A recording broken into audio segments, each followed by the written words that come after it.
Hello and welcome to season 2 of the North South podcast. I'm your host, Dave Allenson, and this is my special guest co-host, Andrew Hardwick.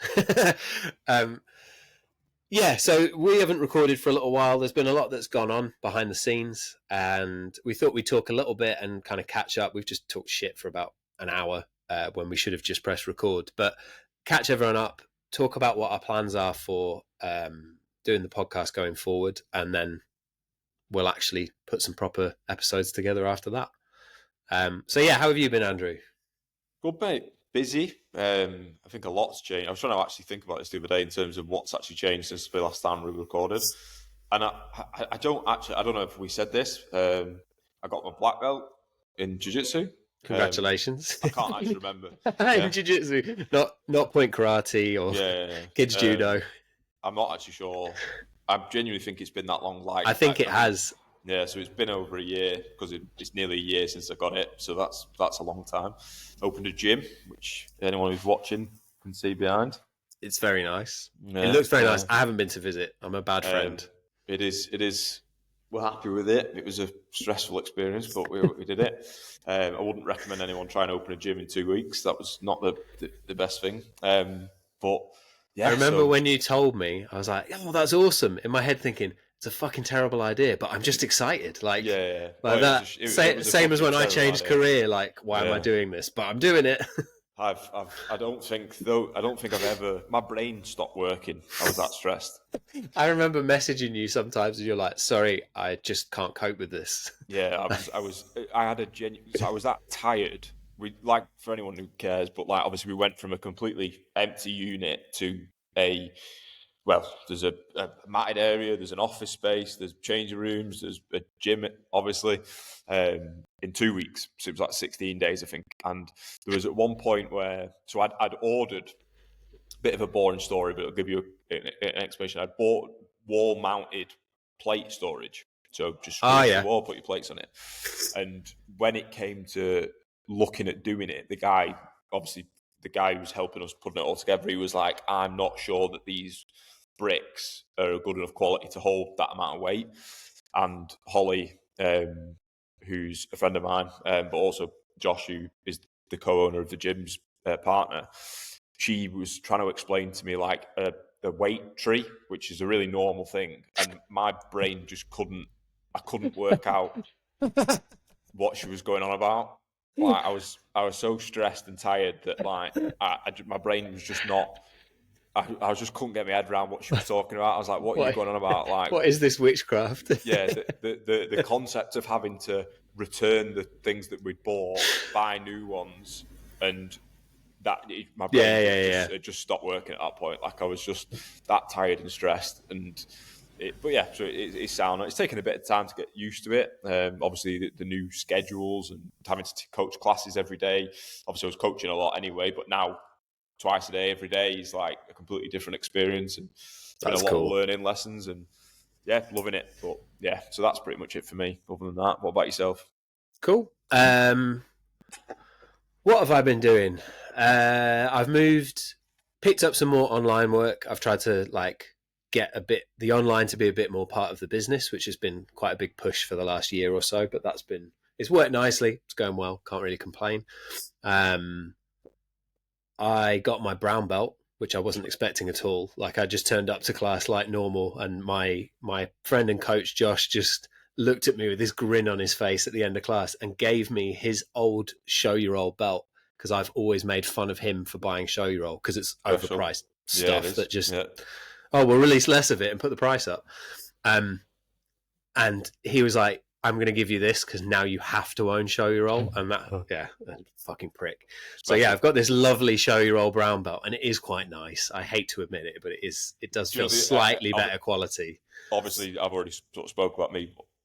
I'd always thought, I'm the same. Training kit for me is just, it ends up smelly, stinky, just buy whatever, not bothered.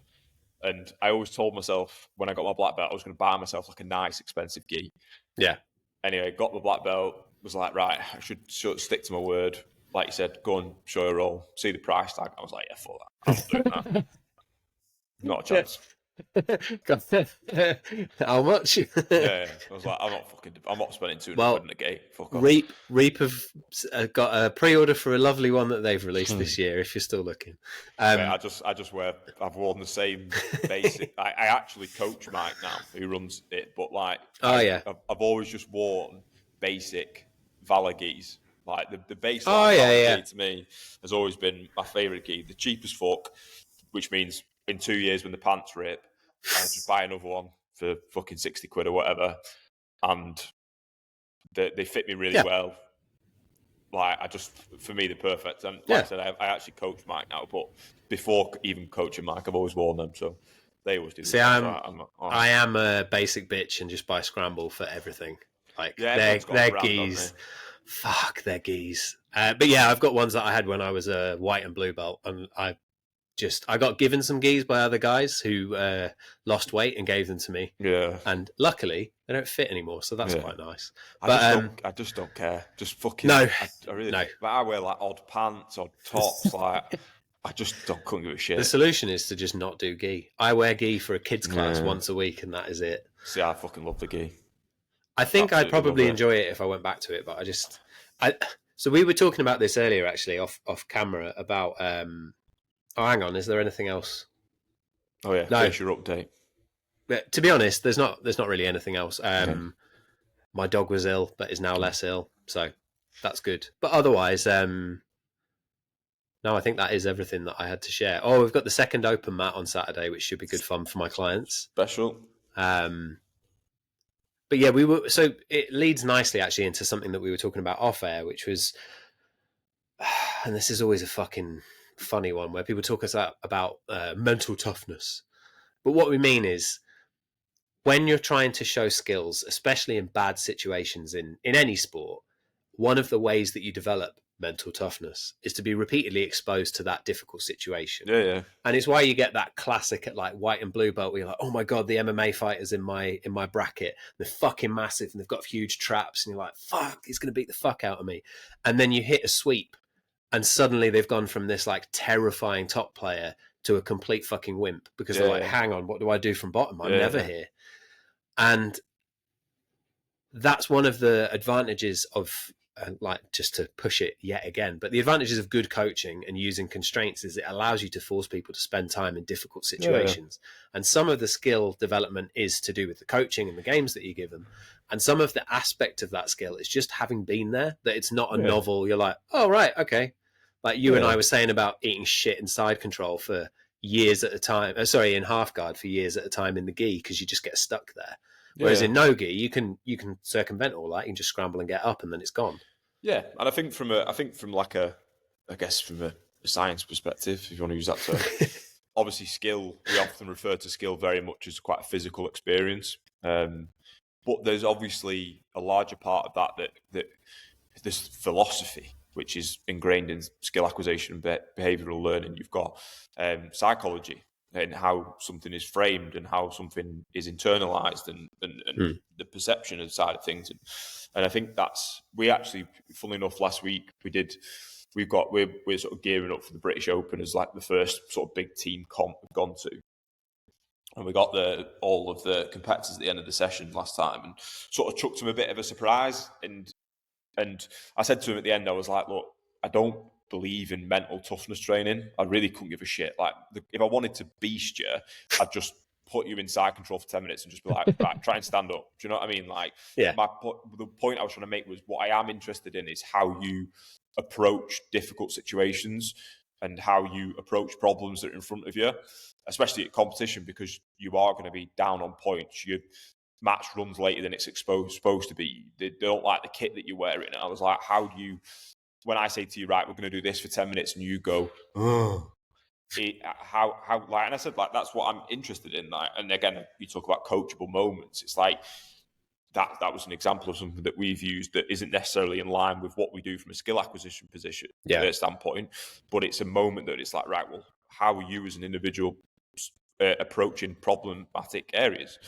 And that has an impact in terms of, like you said, when you're using more live-based games, is what obviously you've got the task, you've got the thing that you're trying to focus towards, but you've also got the human experience of like do I like this? Do I not like this? How am I thinking about this? Am I thinking about this from the perspective of this is a bad thing to do? Or am I thinking about it from the perspective of, oh, I'm going to get something out of this? Like you said, fundamentally, you are exposed to things that if you're using a live approach, like you might turn up one day and you go, right, we're going to work on arm bars, straight arm locks.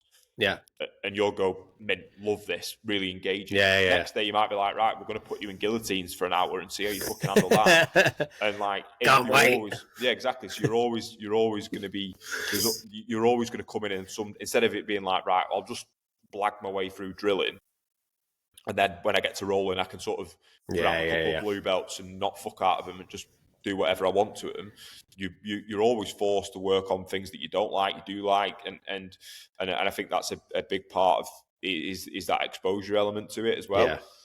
But I don't know if you've noticed this, that, or whether it's just me, but as soon as it becomes like a game where there is a goal, I enjoy it much more, even if it's stuff I hate, because I'm like, I get it. I get what I'm aiming to do now. Like a big one for me was back control. So I always understood on a theoretical level that there was what people called strong side, weak side, overhook side, underhook side, whatever differentiation you've heard of. Yeah. But I could never fucking figure it out while I was doing it because I was too busy going, don't die, don't die, don't die. And then we had a session where Josh put it together in a really nice way that exposed us to both of those in different ways and what are the kind of upgrades. And we kind of worked back from the worst case scenario to a better case scenario. And it just meant that we basically spent an hour and a half going through those positions.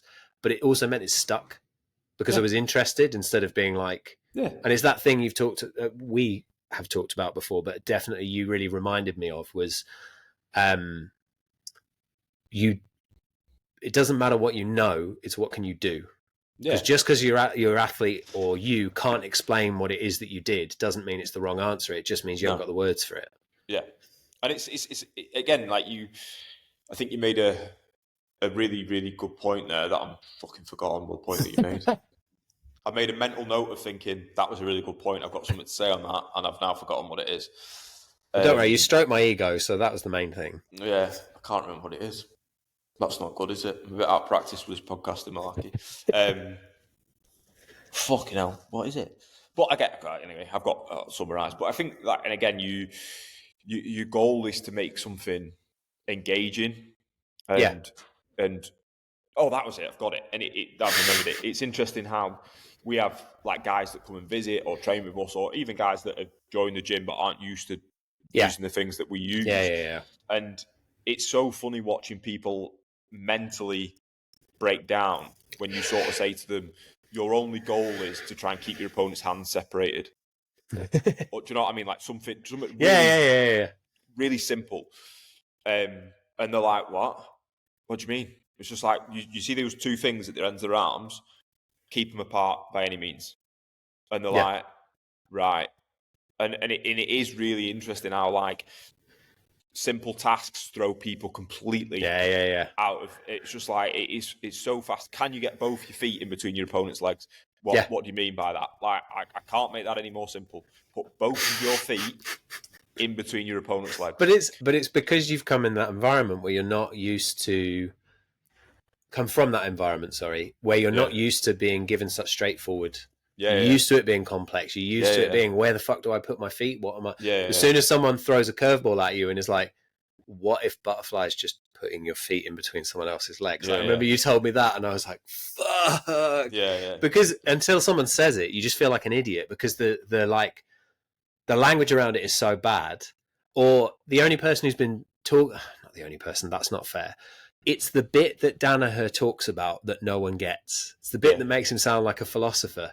And then I think with like a lot of the constraint stuff, I go back and reread his stuff and I'm like, oh, I just didn't know what the fuck he was on about because he's got a language of his own and he expects everyone else to know it without explaining it. Yeah. And that's the really interesting thing is like the simplicity of the task is people's just, and you also get a real insight into who's fucking lazy. Yeah. Because they're like, well, why? the hand, just spoon feed it me. Just tell, and it's just like, no, I'm not going to fucking spoon feed it. Like, all I want you to do, no matter what happens. Okay, and I'm using that example of like I said, no matter what happens, get both your feet in between your opponent's legs. Do I have to do anything else? Nope. Just keep them there. If they move them, put them back in.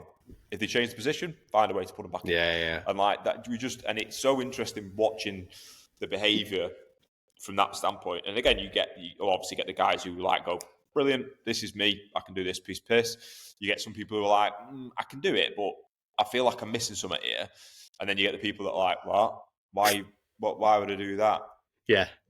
And it's a really interesting phenomenon to occur. So that back control one for me again was a bit of an epiphany, because it's like, oh, so you're saying for me on the back, if someone's on my back, just get my shoulders to the mat, because that was one of the goals. Josh was like, I don't care what you do, your goal is to get your shoulders to the mat, and I just spammed it. I was like, this is like, have you guys forgotten that you're trying to stop me from? Yeah. And now suddenly back control is, I'm not saying like, oh yeah, no one can do it. Like, that's bullshit. But I've got an aim and I know what I'm trying to do, and I know when I'm fucked and I know when I'm not, because I know how close or far away I am from that thing. And that's the thing, is like, but the interesting thing is how you change that. So it's a really good point. Like you said, just get your shoulders to the mat. That's all I wanted to focus on. Just try and get your shoulders to the mat. So we always use that as the opposite of that as a reference for when we're taking someone's back. And I would just say, well, if someone's trying to get the shoulders to the mat, what direction is the chest going? It's to the sky. Right. All you've got to do, try and get the chest pointing towards the ground. And that fundamentally is back control. Yeah. That realistically is all it is. Like, can you get the chest facing the ground? Okay. Where are they going to turn? Don't know. Just keep following them. If you can connect your chest to their back and you can keep them facing the ground, piece of this. So I wanted to talk a bit about the class that I did yesterday, because it's been fun actually putting this into practice properly. So I'm being asked to coach once a week at an MMA gym, and so far that like the feedback's been really positive. They've been really open to this style of training because Brett, the head coach, made a big deal out of it. He's been trying to do a bit more of it with like all the other aspects, the striking classes and the like wrestling classes and stuff. And they're interested in this approach. I've talked to him about it before. So it's been quite nice in that sense that I haven't had to like heavily sell the approach. It's just, this is what we're doing now. Yeah. And like when I was introduced, they were like, oh, we're looking forward to doing this, which was quite nice. But it means that it's really made me, like, I wrote my class and then I looked at it, scribbled it all out and started again. And the only bit that I was happy was the very first game that I'd come up with. And then I realized like, this is the wrong route. This is not what I want. And I tried to do something that you've just described there, where I made things a bit more open and where I didn't get too specific in terms of technique or what I wanted. We've had a couple of classes where we have done, like I explicitly taught kipping because I said, does anyone know how to kip? And all of them went, yeah. And then they showed me and I was like, no, you don't. Okay. Neither did I. And actually what we ended up doing in hindsight, and I would teach it differently after that, was we had to break it down into what are we trying to do here? As soon as we talked about a frame on the hips, we're trying to create space, and then we're just shaking our legs to make our legs come to our elbows. Suddenly they were all doing it properly. And I was like, great, I don't even need to call it this. I mean, I do, so that they're not lost in conversations with other people talking about it, but it made me realize the way around I wanted to do it. And we were talking a bit earlier about kind of language and how important that is for jiu-jitsu, and like how much of the like traditional jiu-jitsu language you do or don't want to use. So I don't mind it as a technical model, but I'm realizing more and more that I would rather introduce it later as like, so the thing you've done today is called X at the end of the class or at the end of the game or whatever. And that being a bit more open and a bit more confident to let them explore, like part of the purpose today was yesterday was to have a bit more of an exploratory class where they got more time doing the things and less intervention from me.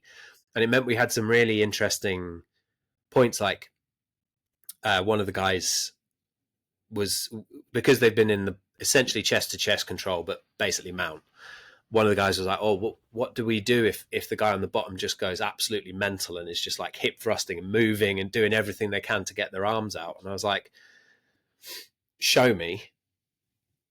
And it was really hard to keep both arms above the head while they were doing that. And I was like, okay, I can't give you an immediate answer. I'll have a think. But let's take a step back and think about this tactically. How tired are you? And he was like, I'm fucking knackered. I was like, how tired am I? And he was like, you're not tired at all. I was like, so tactically, I'll just put your arm back there and we'll go again.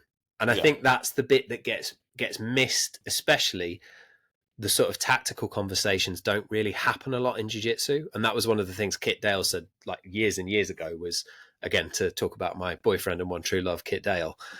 But that was one of the things that he talked about. It was like no one was thinking tactically. Everyone was just thinking move versus move and what did coach tell me, rather than being like, well, if what do I do if they take their leg away?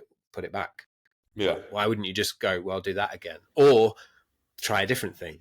And sometimes you make the right decision and sometimes you make the wrong decision. Yeah. But it was nice to kind of go, show me, and then open it up. And then we were able to come together at the end and go, so like, let's bear in mind that even if it doesn't work, people on top, you're not tired. People on bottom, you are. And that's a really important lesson. I think there's, again, this is not the best explanation of the framework, but in case anyone's listening to this and I don't want to over confuse them. But one of the ways you can look at everything that we do, you can look at it from a global standpoint. You can look at it from, I guess, a specific standpoint, if you want to use that terminology. So in the context of what you're talking about there, the global standpoint is mount.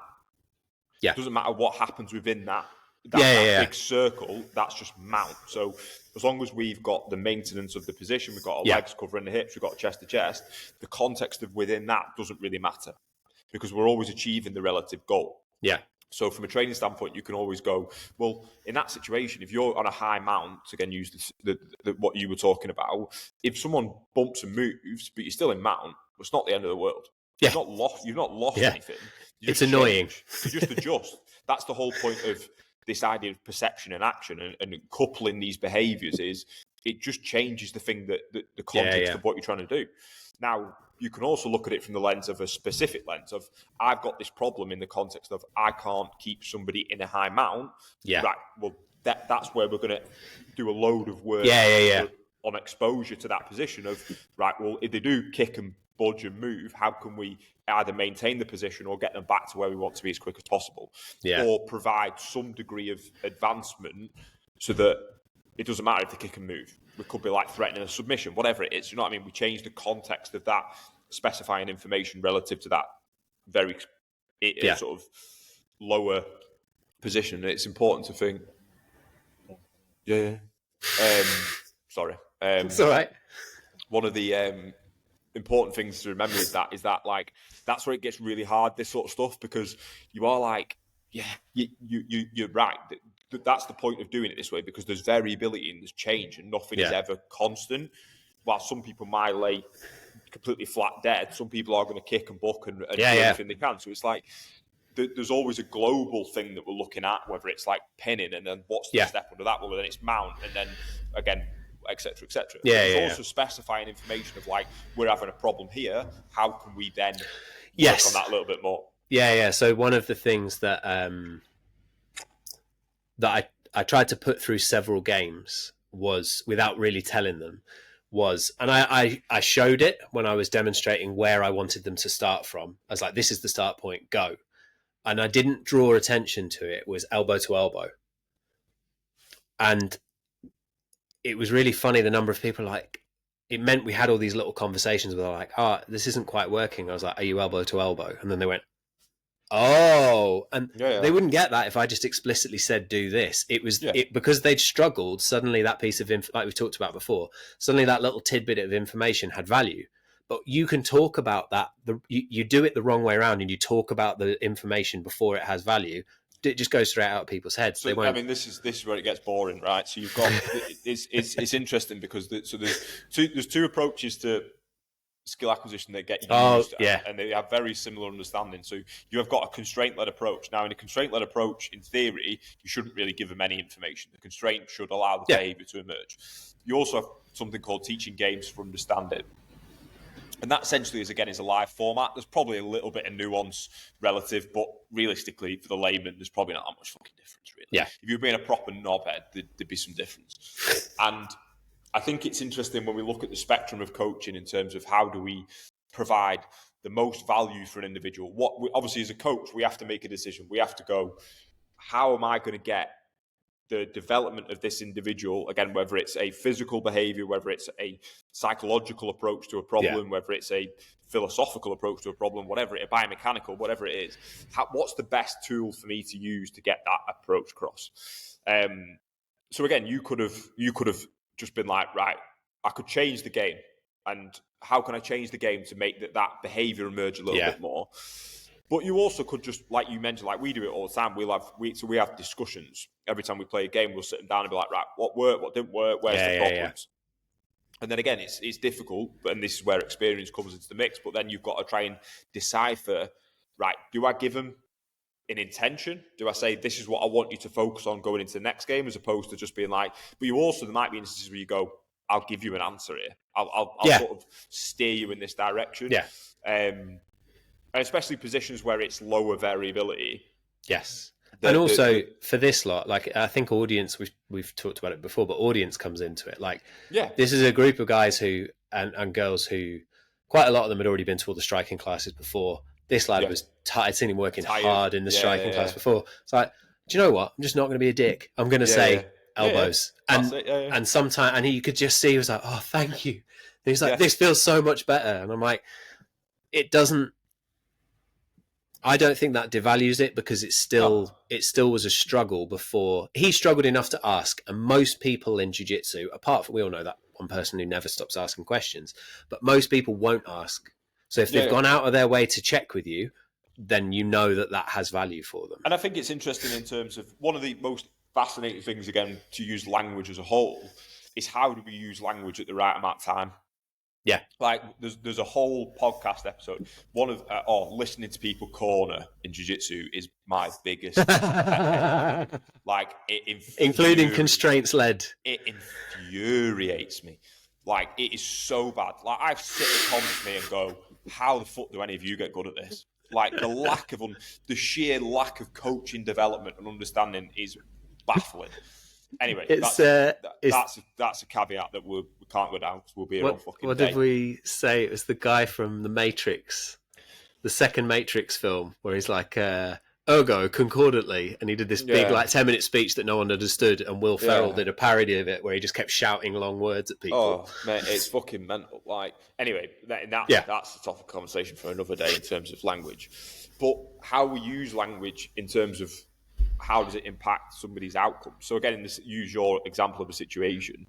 So you've got sort of like, I mean, there's more than this, but you could look at it from 3 inputs. So you could look at it as like, I don't give them any information, and I let them see if they can figure it out. I'm going to give them an intention, and then I give them the answer. And again, we're trying to always pick on. So like an example of that would be, obviously, you don't give them any information. Would be like, right, let's change the game a little bit. Let's see if they can work it out. You've got give an intention. So instead of telling them elbow to elbow, you just say, let's see if we can keep both of their elbows off the mat. So you're not actually giving them a direction. You're just giving them something to think about when they're doing that's nice. And then you've got the final answer, which is like, I want you to try and get their opponent's hands to each elbow. And again, there's positives and negatives to both situations. Obviously, in the situation where I think with a bit more experience, I would quite like to see if the next step, like, try and change the game a little bit first and see how that works. And it's hard, because you have to think, or you have to understand exactly what you're doing. Yes. And you have to understand how you can use intention, and it is difficult. Like I've been doing this for a long time now, and I still fuck it up. And there's times where I lie. Same when I was teaching. There'd be days where I'm like, well, how am I allowed to do this? Like, and I think that's. But obviously, the point is sort of like, how do you evolve from a coaching standpoint, and learn that these tools and how we use these tools and. No, I like that. Is really adjusting it. But again, there's obviously like a time component. You're looking at the clock going, fuck, we've got 5 minutes left of this session. Yeah. To be like, right, try and figure this shit out. We've got to put a bit of sparring in, because otherwise...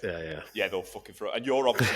You're in that situation where you're doing it with a new group of people that have an expectation of how a session should run. Yeah. Like, our guys, we never... Yeah, they know. They never live spar, really. Unless it's like been really like heavy on information, and I'll go, right, lads, girls, just do 5 minutes and just have get a bit of a sweat on. Do you know what I mean? Like, But we never open spar, very rarely. So like they're used to it. Whereas obviously you're dealing with you're Do you going into the do environment.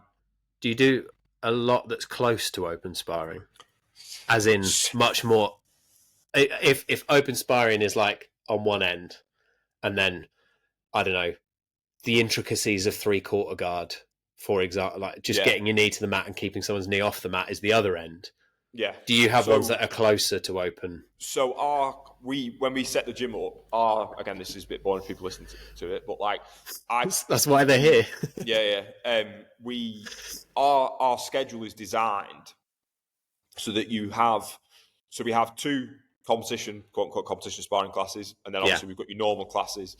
So the way it's supposed to work in a theory of undulation is you'll have a sparring class will be much more open-ended. Yeah. At no point in any of our sparring classes, unless it's coming to the end of like we've done a heavy competition prep, something like that, or there's a comp at the weekend and there's a lot of them there, so we'll just right, you could drop in and out. We never just go, right, lads, 10 5-minute rounds on the clock, just have a go.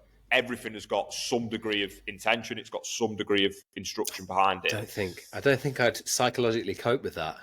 But it might be simple. I think I probably would actually, but it might just be like, so like for example, tonight we've got a competition class building towards the British Open, and we've been layering in stuff as we're going along, and we're at a point now where we're sort of like 4 weeks out, so the volume of the session is about to be as top as it is. So the more voluminous the sparring, the less they have to worry about. So it'll be very much a case of like, it might just be like specific rounds as like guard passing, top player, bottom player, go and do that for 10 minutes, whatever it is. You know what I mean? Like, so obviously the degree of information that they're having to deal with is going to be limited. It might just be like, so example, sometimes when we're getting closer to comps, it'll be like, right, we're doing a 5-minute round, but your mentality is you're down on points.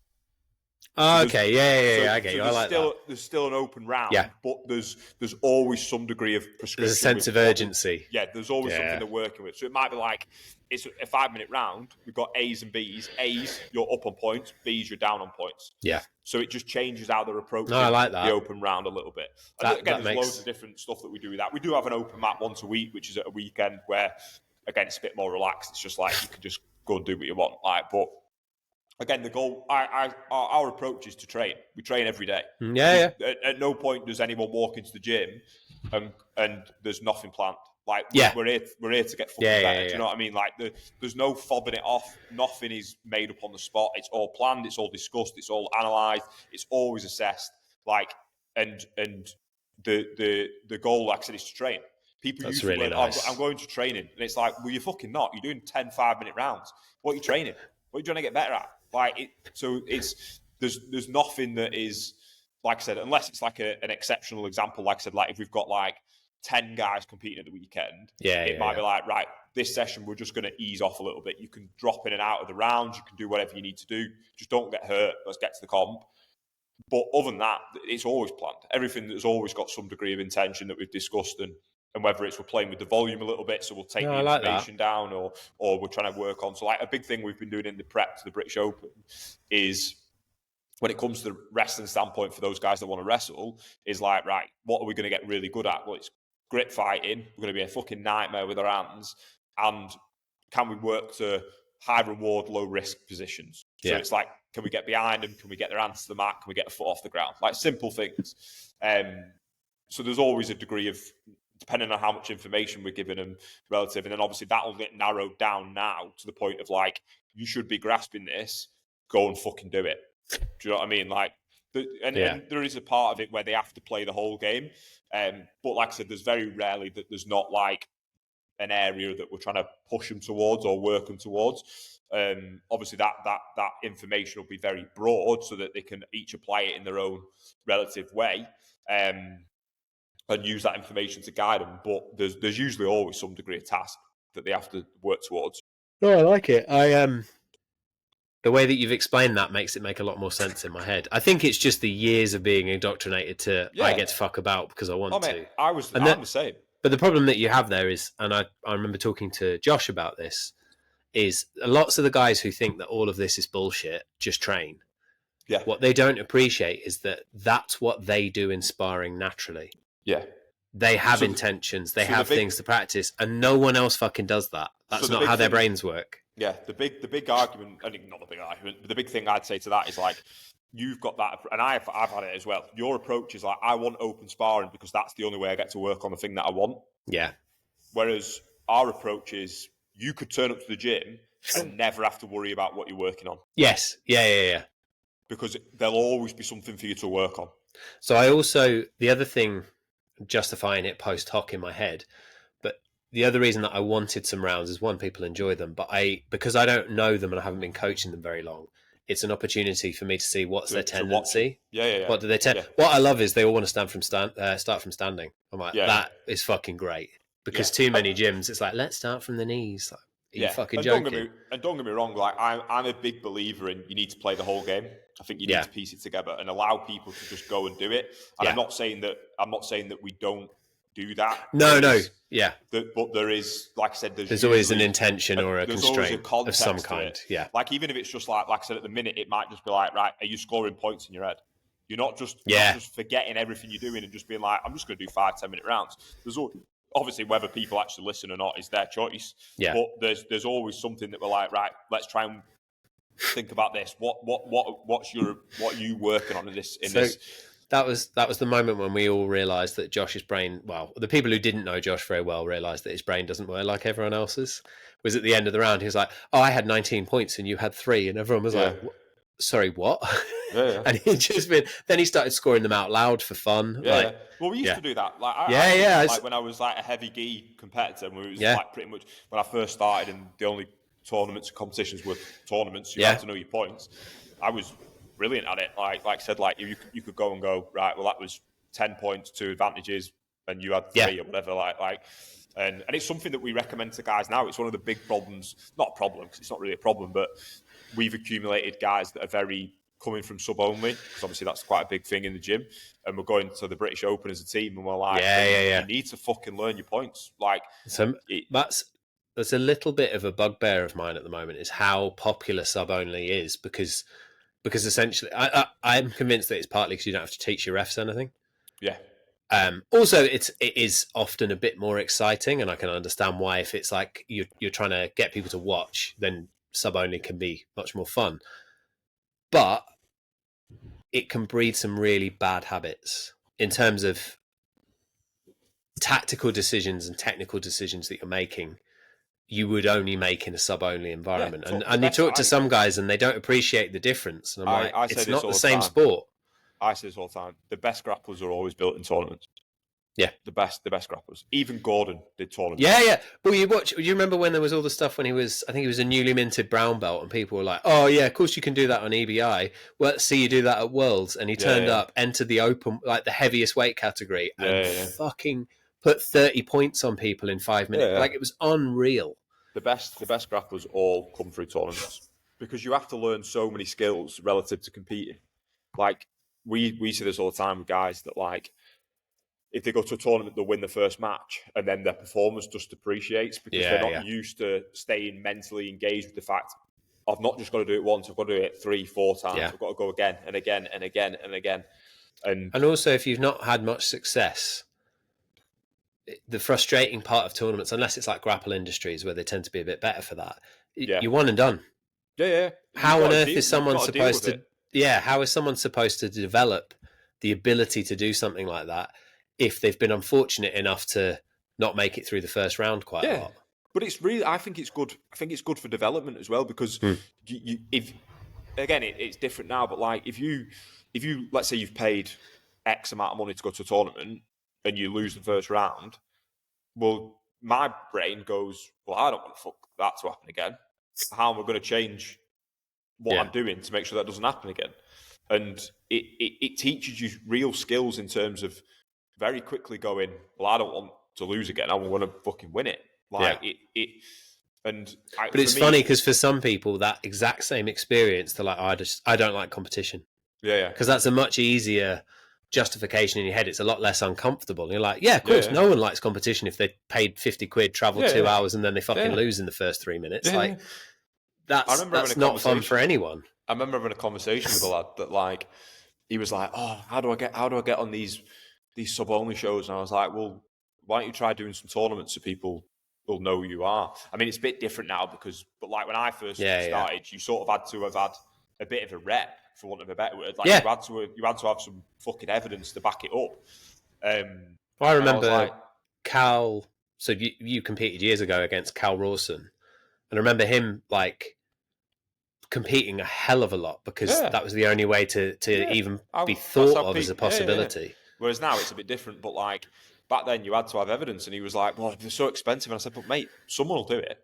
That's the thing. Yeah, Like, no one gives a fuck if you don't do it, but someone will do it. You know the thing that you want to do. Some cunts out there doing it already. and Like, also from like this is going to sound silly, but now with the advent of social media and that has to be an aspect of what you do. yeah, If you want to be a competitor and you want to compete regularly, you need some footage because that's what people yeah, want to yeah, see as well. yeah, If all of you, if you even take the like skill development, the philosophical lessons, everything else out of it, how on earth are you going to develop a highlight reel if you haven't got any yeah. fucking You footage don't to have any work with? footage. Like Yeah, you can try and protect your footage really carefully and only compete yeah, every so often, but it means that when it goes wrong, that's so much worse. Whereas if you're yeah, like, oh yeah, I could make a fucking blooper reel of all of the matches I've lost, yeah, you've yeah, suddenly got stuff to, and plus the like mental benefit that you get of like I'm sure people have had this conversation before of like blue belts losing or purple belts losing, and they're like, fuck, I haven't got it, and you're like, it's fine. Like yeah. you have there's space to be shit Yeah, yeah, of course there is, and and to you're going to fuck it make up. mistakes, and it's all a Yeah. learning curve. Like, Christ, we've gone off topic a bit here, but it's very much No. very much a vessel for development. I know that's a proper Yeah. fucking life No, coach thing of saying, but but like it but it you is, have and to that's why face, you have people to latch to face, it. yeah, you have to face uncomfortable feelings. It's not nice. Like you really have to have that approach of like, no, no, this is difficult, and I'm here to be a better, well-rounded person. Really, like no one gives a fuck really if you win a gold medal or not. Like no one gives a shit. Like it only matters to you. Yeah. It is it's interesting. Yeah, competitions are a really fascinating experience for a lot of people. Lloyd Cooper did like ages ago. I think he shared it a few times, but he shared a story about fuck, I can't remember which competition it was. It might have been Europeans actually. I think possibly at brown belt, and he'd had a really bad prep period. He'd been ill. He'd not done very much preparation. He turned up. He won this competition like almost exactly the way that he wanted to, without the prep that he'd wanted, all of that, and then was standing on the podium and was like, "I don't give a shit." Yeah, And that realization of it's not necessarily the thing that you want it to be, even when you yeah, get there. And yeah, that's, I think some people really struggle with that jiu-jitsu, and they forget that the beauty of this sport to a certain extent is that it's never done. yeah. There's And that's nothing more boring than like oh, it's done now. yeah, and that's the thing. And there's so many narratives that you can explore within competition itself. Like Yeah. I've had it. I mean, Christ, I'm not go down this rabbit hole, my body, but like I had it in the past where like I was doing comps and I had a big realization that if I didn't care about what it was I was doing, then I just had no interest in being there. Yeah. Like I tried a year of being like, do you know what? I'm just going to say yes to everything. I'm going to compete as much as I can Yeah. I allow, remember you saying this. physically, financially, whatever. And the first couple, I was like, yeah, I'm into this. Like I'd done okay. I'd like won a couple, lost, like got on the podium a couple of times. Like so, there was enough interest to be like, right, I've done okay. I'm sort of reinforcing where I want to be, but not quite exactly where I want to be yet. And I got to the end of the year and I was like, I fucking hate this. Like I was just saying yes, just fighting on random, like competing on random sub only shows. And I was like, I don't even Yeah. want to be here. I don't care. And I was getting frustrated that when I was getting beat because I was just like, well, I'm just not even interested in this at all. And Yeah.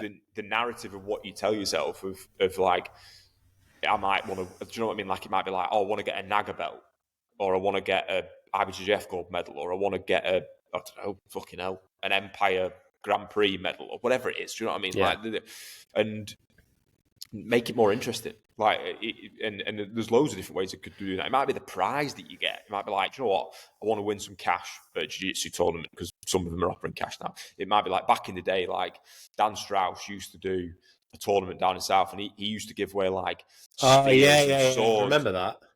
I wish you'd do that. They were fucking brilliant. Like hammers so like things like that can be like really cool. I remember the first time I ever won a belt, I was like, class, I've got a belt now. So it was like, you just shit. Do you know, things that make it more interesting. Yeah. Like, as opposed to just constantly being about, like, and obviously if you're a proper competitor and it's about winning and sort of cementing yourself, then obviously that you are going to have to do some shit that you're probably not that interested in doing. Yeah. But like, if you aren't, there's so many narratives that you can take in terms of, I want to do this or I want to do that. Like some people, it might be like, I just want to get on the podium. Like that might be all they're trying to do. I'd like to just win a match. That might be it. But like, there's so many narratives within that you can take a lens of terms of like, I want to achieve this or whatever it is. Yeah, yeah, and I think the problem is that the like a lot of the narratives around jiu-jitsu are either like pure hobbyist in terms of like stupid meme accounts and stuff like that, which is fine. It's got its place. Or it's the elite of the elite talking about the way that they do things. You don't get a lot from even like this is going to sound harsh and I don't mean it to be, but like sub-elite competitors. So people who are elite in a region rather than internationally, say. So you're still elite, but it's just there's another pool of people. You could debate that that's not elite, but... Yes, but I think in the grand scheme of things, it is. It's just it depends on the region as well. I think we're kind of well placed. Like the USA, if you're elite in the USA, you're pretty fucking elite. Like as an example, or even Australasia, I guess. Brazil being the fucking main one still. But the point being, you don't really hear many voices who aren't the absolute best of the best or just silliness. There's not a lot of that in between, apart from seeing your mate's post who's like, oh, I lost gold to the eventual winner. Like, and it just means that there's no... I think it's really good that you're talking about those narratives because there's no space for that of like, yeah, I entered that because I thought the medal looked cool. Like, why the fuck not? Why does everything need to be... why do you need to adopt reasons for doing things that aren't your own? I want to prove what kind of man I am. I've never entered a fucking jiu-jitsu tournament in my life to prove what kind of man I am. I'd rather prove... you come up against some fucking pig-haired autistic kid to just fucking smoke you. But also like... or you just ballroom dance for 5 minutes. But like that's also... It doesn't matter there. Like that's proving what kind of person you are matters in like your day-to-day boring humdrum every day. Like, how do you treat people on the bus? How do you raise your kids? Do you read with them at night? Like, those are the things where who you are as like an identity is very important. Whereas trying to reinforce your identity with a sport, it works until it doesn't. And we've talked about this before. If some competitors really find it difficult to step away because it's not you anymore. You're not like I think years ago someone asked me like, how do you deal with not doing that sport anymore? I was like, well, it was easy for me because I was never that guy. Like I was shit. So it's very easy to walk away from a sport you're not very good at. And even then that hurt. So I only imagine what it's like for people who are like, it's tough. Top. But it also means that at the hobbyist level, everyone is emulating those narratives. Like the number of guys are like, oh, I want to be like Kobe Bryant. I'm like, good fucking luck. None of us are. Like you're just not that guy. And that's fine. But until you figure out who you are and what you want from it, you're not going to enjoy this because you're trying to live someone else's life. I think there's, that's the thing in it is like, I think people playing, especially in social media, play this game of like trying to build the persona up.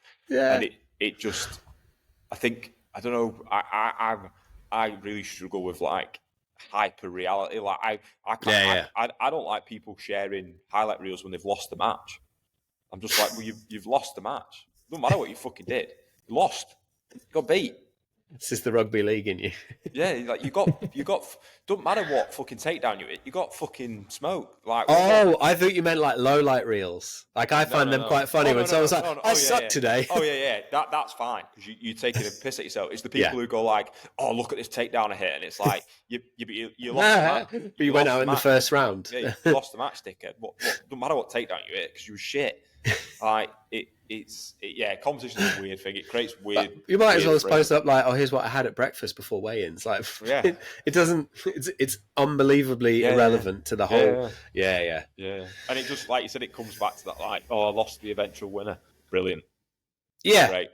And like we've talked about before, And I think that's part of the reason that we've ended up talking about sort of concepts and language and psychology. But I think the way that you frame all of it is really important, Yeah. because if you frame competition as an opportunity for development, and like, it's also on the coaches to create a culture where certain things are acceptable and certain things are not. I shared a video the other day, that absolute fucking weapon winning his match and then like doing a fucking Fortnite celebration or something across the mat and then getting DQ'd. And I was like, fucking right on. You shouldn't just be DQ'd. You should be banned from that competition. Be like, no, you're a dick. You're not allowed to compete on this anymore. Because in any other, like, I hope that coach has sat him down and gone, you can't compete under us until you've like So gone and apologized to that person. You never yeah. do this shit again, or you can go somewhere else. Because Yeah. as the coach, you have to create a culture, and unless you actually enforce that culture, it's just a preference. Yeah. So you get people who be like, "Oh, I wish they wouldn't do that." Great, like, let's wish him one hand shit in the other and see which one fills up first. Just tell him he's not allowed to, and if he goes elsewhere, fine. Yeah, fuck him. Yeah. No, definitely. And but again, that comes from playing a contact sport where, like, I mean, you and I were in the era where if you wore shiny boots, you just get snotted. And now I've leaned into that because I just want people to try and kick the fuck out of me. So that's the masochist in me. But it is funny. Like you said, language in terms of how you frame language is such an important thing relative to sport as a whole. In terms of, like you said, whether it's a culture thing, whether it's how you set in a training thing, whether it's just simply how you communicate with a person, the language you choose, the language you pick, and it's such a fascinating thing that I don't think. I think it does, but it probably just doesn't get the attention that it deserves from a coaching standpoint. I think that's because people see psychology and language as quite wishy-washy, and they can be, and there's a lot of grifters and there's a lot of spurious stuff. But like, one of the, I can't remember which psychologist I was reading this from, but they were talking about the importance of knowing what you're not. Yeah. That there's genuine positive outcomes for people of before they get to like, who am I and what. I know you do that with your onboarding, like, what are your values?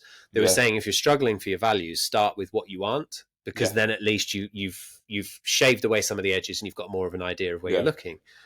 And I think that's invaluable, because the point where I started to improve personally at this sport was when I just let go of all the like bullshit, all the nonsense. And it's where guys fall down with like, oh, how do you compete? Well, it doesn't matter how I compete, it's how do you compete? Because just because someone behaves a certain way on the sides doesn't mean that that's going to be the best way for you to behave on the sidelines. Like, some guys can sit there and psych themselves up and be pacing, even with lifting. I know coaches who can be like, fuck this weight, I'm going to get this, and they do.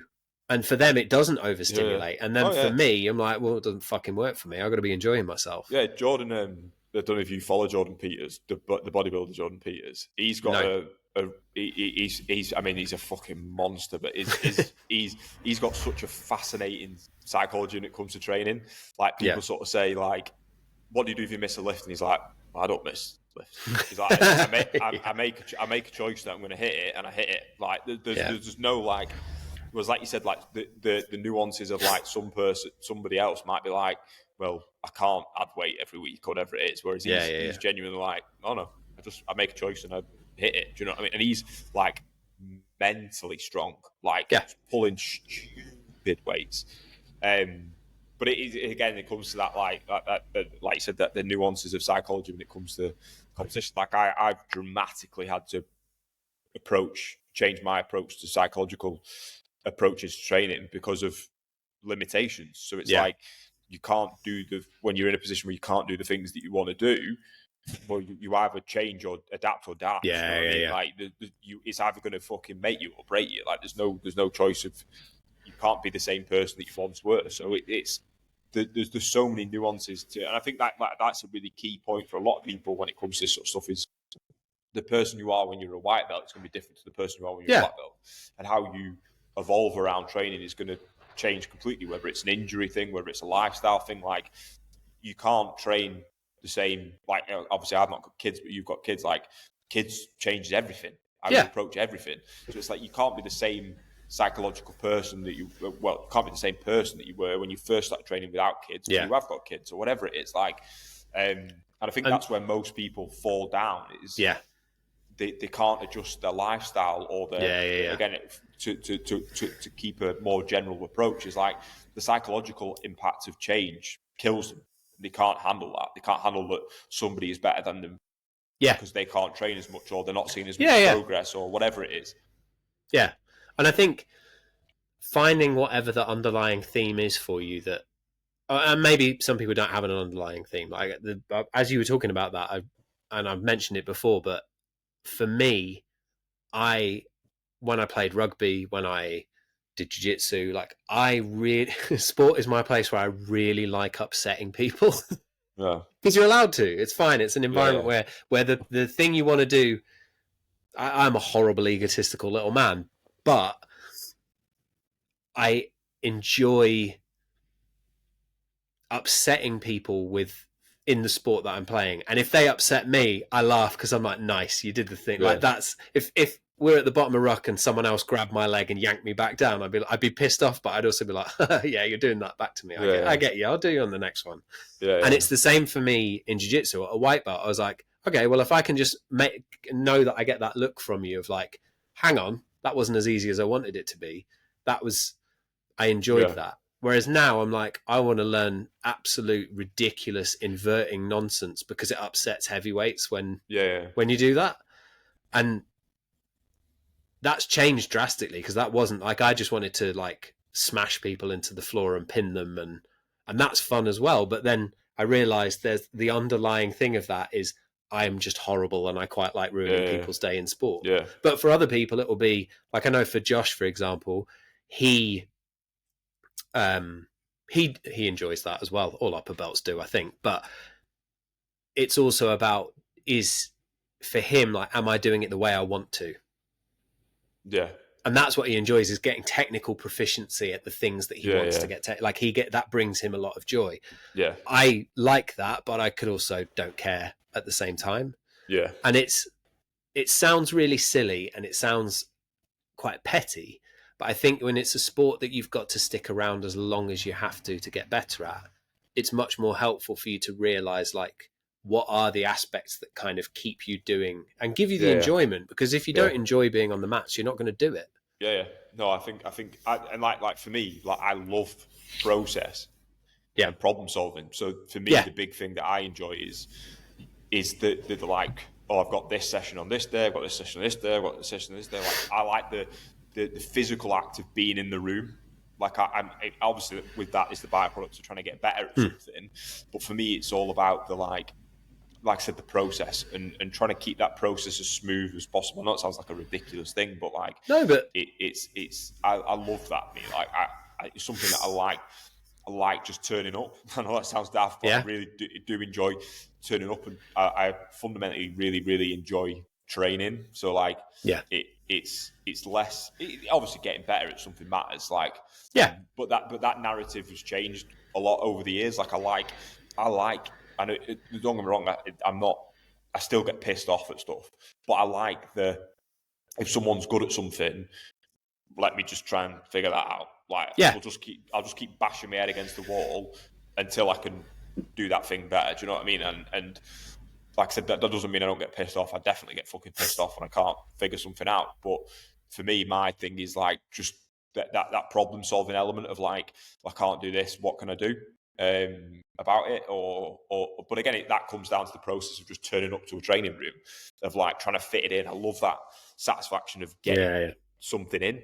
I know it sounds daft, but that no, really it doesn't, because that's, I mean, my brain couldn't give a shit about that, but the fact that you have that thing that you enjoy that's the bit that is interesting, because it means that it's different for different people. And I think it's really easy to start borrowing someone else's psychology or someone else's behavior, especially in an era with the internet, social media, fucking parasocial relationships, the whole thing of like, oh, Joe Rogan says, great, you're not fucking Joe Rogan. Get your own personality. You don't just download someone else's off the internet and go, this is me now. Like all these lads who want to be Dagestanis. Sorry, you weren't born in a former war zone to some of the hardest people on the planet. You're not Dagestani. If they left you for 2 to 3 years, you'd be fucking dead. Like, and so would I. The difference being, I know that. you seem to labour under the misapprehension that you'd somehow survive there, and they wouldn't be like, Yeah, fresh meat, fuck yeah, you. yeah. Like, Or you just die due to the training volume.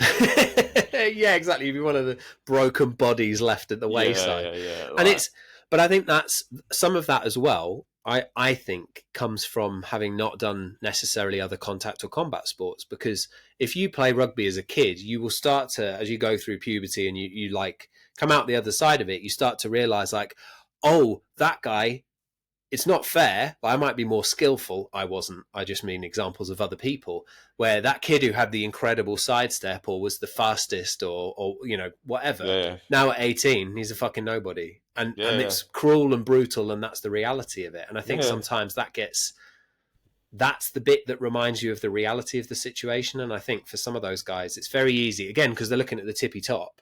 It's easy to pretend to yourself like, oh, I'm closer to that than I think I am. yeah. And you need a bit of that delusion, otherwise you wouldn't train. Yeah, you've got But to be a bit deluded. Yeah. but you've also got to be a bit aware of where your standings are at the minute. Yeah. I think Like, that's all. Do you know what? I think it's always been one of my biggest strengths, my biggest weaknesses. I'm just hyper self-aware in many situations. So like the part of my brain that tries to be deluded, the other half is also going, yeah, but you know you're not that good either. So like it's just like I wish I had a bit more delusion. Like I think it probably would have served me a little bit better. It's such a fascinating thing, the brain, in it, in terms of like that. But again, language and all that sort of shit, and culture and coaching and exposure is such a big, important thing. Whereas again, to go back to something we talked about before we jumped on, I'm the other way around. Yeah, it was all delusion. Like if you look at my metrics, I'm not very good at anything. And I wasn't the most skilled player on the pitch, and I was not the most skilled person in the room in terms of jiu-jitsu, but the only thing that I had was stubbornness and turning up again and again and again. Like my genuinely in rugby, my part of what I did was I just did it again. Like I was too stupid to not get up and have another go. And you have to also recognize that, because you get those guys who are elite and their ability to do that gets them that far. And then they're like, well, I wasn't anything special. I just did. And you're like, no, but maybe your special power was the ability to turn up to training and do it again and again and again and get good at the bits that were in your control because you knew you weren't as naturally gifted as anyone else. Yeah. It's interesting. It's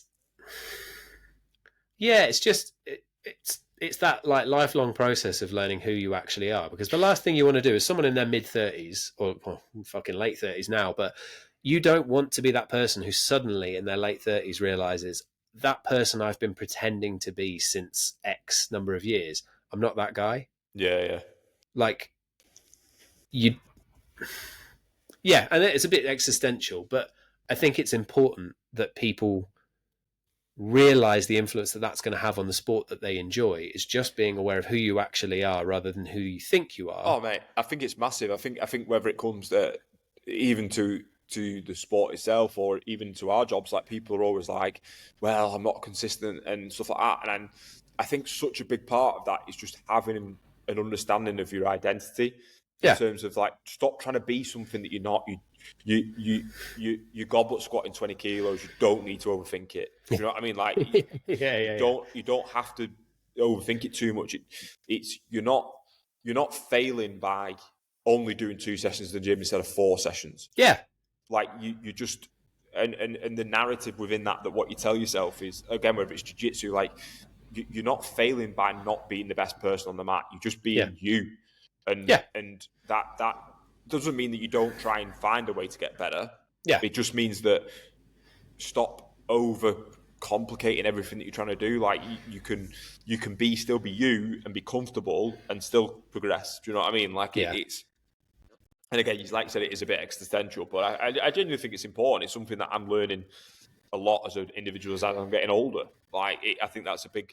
You have to change the context, like we said. Like, your injuries, lifestyle stuff, whatever it is, the context of what you're doing changes based on how you adapt as an individual. And again, it is very existential and a bit wishy-washy, but that's what jiu-jitsu and sport in general is such a good thing for. Is it's a vessel of growth, and you learn about yourself, and it's not just about winning and losing. For the majority of us, it's not about winning and losing, because most of us are fucking at best bang average.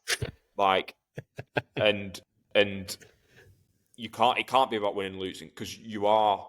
And hopefully, if you listen to this, I don't want to be the one to tell it to you. You're probably bang average, Yeah. so there's no point over focusing on winning and losing. Winning and losing obviously is part of sport, but it's not the be all and end all. Yeah, and I think if all you're interested in is winning and losing, and you haven't got something that sits behind that, there's someone out there who's going to ruin your day. Yeah, Like, so Josh at our place is very, very good. There's not a lot of people who. There are some people, but people who catch him with stuff. There's not necessarily a lot of people that give him very difficult roles, which is part of the reason why he started coaching, was so that he could make people beat him up more. yeah, Fuck's sake, such a ridiculous personality. But he goes to visit because he goes to visit Taylor Pearlman's gym every so often, and he comes back and he's like, "So I did an hour, and he just did the same thing to me for an hour, and it was amazing." yeah. And like that's his love of it, is like, I can't believe that I knew what was happening and I still couldn't. Whereas for someone else, they might be like, "Oh, I'm just shit."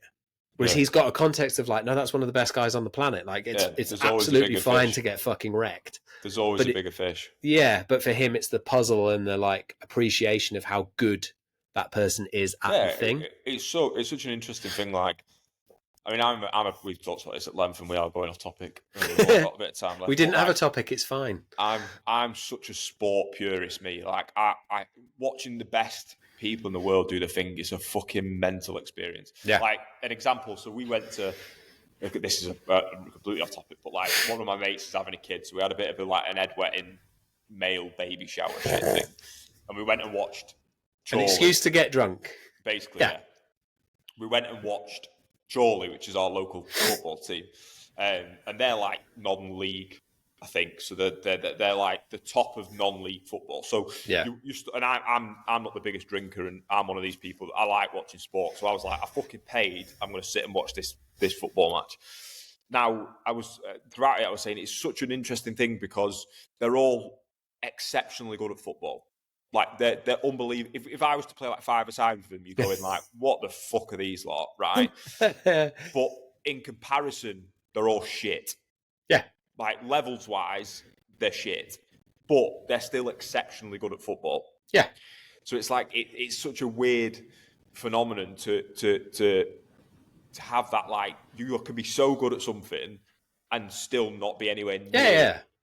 But that's also the downside of playing football in the UK. Like the Premiership is the best league in the world. You are in one of the hotspots that draws the greatest players to ever do it. Yeah. It's like being good at jiu-jitsu in Brazil. You'd probably beat the living fuck out of anyone else from any other country. Or the USA. Yeah. And it just, like we've talked about before, there's those levels that people don't appreciate. So a guy I used to know years ago was I think he was a non-league footballer, but it was like in the 80s. Yeah. He was very, very good. And he moved up into, I can't remember which league it was, but it was the next league up and it was pro rather than semi-pro. Yeah. And he moved back after half a season. And they're like, "Why did you come back?" And he goes, "I just couldn't handle the pace of it. Like I just wasn't." He said, "I saw how good they were. I saw how good I was by comparison. And I knew that I was never going to bridge that gap." Yeah. Like not without an amount of work and sacrifice and stuff in a sport that still didn't pay particularly well at that level that was worth it. It was like, I know who I am. So again, he had that moment of realization of what he wasn't, and that's fine. And I think a lot of people don't. Like ages ago, I got asked by an MMA fighter, nice lad, and he was like, "Oh, do you think you could have beaten Prime Mike Tyson?" I was like, Prime Mike Tyson would have kicked the fuck out of me. Like, it would have chewed me up and spat me out. I was getting shit-faced topless on nights out the same age as him. Like, my prime was like his maybe at 13. Like, it's not... Yeah. And he was like, "What do you mean?" I was like, "I know where I sit in this standing and I'm comfortable with that." Yeah. But you're asking a 36-year-old man at the time, like, no, of course not. I'm not that guy. Like... Yeah. And I think he was surprised by it because it's not like it, especially in MMA. You don't necessarily say those things in that way, but like you have to be aware of where you stand in these things. It's like, "Oh, but what if you took him down?" I'm like, he would probably have knocked my head off my Yeah, actual that's shoulders and you before I forget even got there. If we you get to the forget ground, maybe still and strong as fuck. you forget he was like 240 pounds, fucking athletic as fuck, built like a fucking I think shit he'd house. just stand up. Yeah, I think you shoot a double and he'd just uppercut your fucking head to the moon. And even if you manage to get to a leg, I can't imagine he's not got an heavy sprawl on him. Do you know what I mean? Like, He'd probably fucking bite me.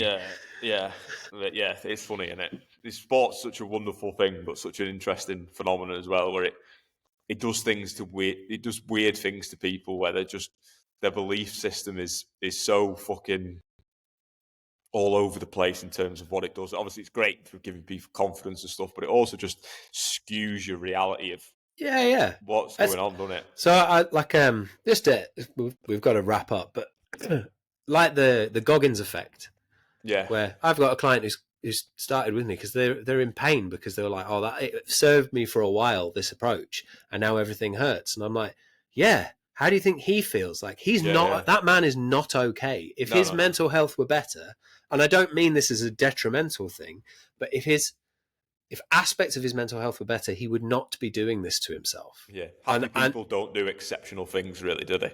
Exactly. And sometimes that decision that they're choosing between is what we see as stupid, but the alternative is worse. And that's fine. But it just means if you're not him, you don't fucking need to copy his approach. It's not for everyone. It's not, no. It's super homoerotic. Like, it's really funny hearing people unironically say "stay hard" makes me laugh so hard. But it's interesting, like you said, the reality of what we get told in this fucking capitalist world that we live in is that it's always about like grind culture, push, you've got to do better. And there definitely is something for that. Like you shouldn't. There's always something that you can be trying to improve upon. Yeah, you should know the value of. You know the value of hard work, but the value of hard work is not buying shit from a company you never heard of that used that track on an Instagram reel. Or you look at and then people like compare the like super elite at performance against whether it's like Ronaldo, whether it's like you said Kobe Bryant, Michael Jordan, those kind of people, David Goggins. It's like these are not happy people. Yeah. You did listen to the guys who played with him, and they're like, "Oh yeah. He had to win at everything. He had to win at getting in the car, doing his seatbelt. Like that's not. Imagine living with that. Imagine being. Why do they have a string of ex-wives? I'm like, maybe because they're fucking unbearable. Yeah, maybe why do the kids not like them? Like it's such a weird concept to like people. It's something that I find fascinating anyway as a whole. It's like people idolize people that they don't know. But we draw we look at one part of their lives and we go, oh, there's a I think it's. I don't listen to the podcast very much because he does my head in, but there's a clip of like Chris Williamson. Is it Chris Williamson, the podcast guy? Yeah. And he's talking, it's a similar topic of this of like people who've done like exceptional things, but have also got this side of them that is like absolutely balmy. And it's like I can't remember. I'll send you all of them. Yeah. But it's people who've like a Nobel Prize winner, but who's also also invested a load of time into looking at star signs. Just like some of the weirdest, some of the most brilliant people in one area are also, chances are, absolutely fucking balmy, or like you said, how many athletes fuck out the misses and the kids don't speak to them. Whatever it is, there's always a price to pay. And so I guess it's just a sense of rationalism when it comes to bring it all back. It's just having a sense of reality. And I always say this when guys get injured and they're like, oh, what am I going to do? And I'm like, you've got kids at home. Like, maybe just spend time with your kids. What are you going to do? Be injured? Yeah, like, go for a walk, enjoy some time with your missus, read a book. Like, mentally reframe this as an opportunity to do all the things you haven't done. It is not the end of the foot. You've done your MCL. You will be okay. You're not dying. There are kids in the world who are getting cancer. You missing training for a couple of weeks. I understand it's important to you, and everyone's problems are realistic, and I completely empathise with that. I've been through it as well, so I know. But bigger picture shit, like it's not. Yeah, it lets you mentally reframe it so that you can manage it. Because otherwise, anyway, we will have to draw to a close there. I hope everyone's enjoyed the first episode of season 2, whatever, as everyone fucking calls it now. If Yeah, hit like, subscribe, all that shite. All You that can bullshit. message us on Instagram. If you're listening to this, you already know where we are. So Yeah. we will be getting some guests on this season. Is the only plan, and Difference. rather than just having them on so that they can shill for their own products, or just talk the whole time, we're actually going to do a bit of a round table on specific topics. So Yeah. if there are any that people are interested in us talking about, let us know. Yeah. And if anyone does listen to this and wants to come on the rare occasion that someone will listen to it, by all means, drop us a message. As Dave said, we aren't here to sell you fucking shit programs. But if you have genuine expertise or you've genuine interest in a topic and you want to come and chat, we are open to that. Like I said, just don't expect us to be like selling you shit for you. Yeah. Cool. Right. Thank you, mate. Goodbye. It's been a pleasure. Good to catch up. I'll see you soon, mate. See ya. See you, mate. Take it easy.